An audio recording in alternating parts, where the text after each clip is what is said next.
চীনা অর্থনৈতিক শিল্পাঞ্চলে $50 কোটি বিনিয়োগের কথা বলা হলেও $100 কোটি সম্ভাবনা দেখছেন অর্থমন্ত্রী আমির খসরু মাহমুদ চৌধুরী। উদ্বোধনী অনুষ্ঠানে তিনি বলেন, প্রযুক্তি স্থানান্তর ও বিদেশি বিনিয়োগকে ঘিরে চীনা অর্থনৈতিক শিল্পাঞ্চলকে গুরুত্ব দেওয়া হচ্ছে। ফলে দেশের অর্থনীতির ভবিষ্যৎ অর্থনৈতিক অঞ্চলে খুব সহজে মুনাফা ও পুঁজি ফেরত নিতে পারবেন বিদেশি বিনিয়োগরা। অনুষ্ঠানে চীনা অর্থনৈতিক শিল্পাঞ্চলে চট্টগ্রাম ও আনোয়ার মানুষ কর্মসংস্থানে অগ্রাধিকার পাবে বলে জানান স্বরাষ্ট্রমন্ত্রী। এ সময় বিডা চেয়ারম্যান আশিক চৌধুরী জানান, শুরুর 1.5 বছরে এ অঞ্চলে সচল কারখানা দেখার চ্যালেঞ্জ দিয়েছেন প্রধানমন্ত্রী।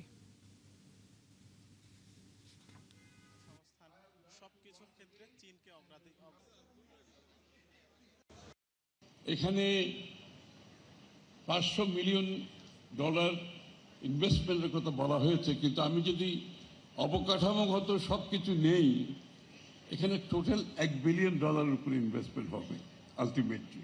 I thank the people of Anwara and Chattogram. You are the true owners of this development.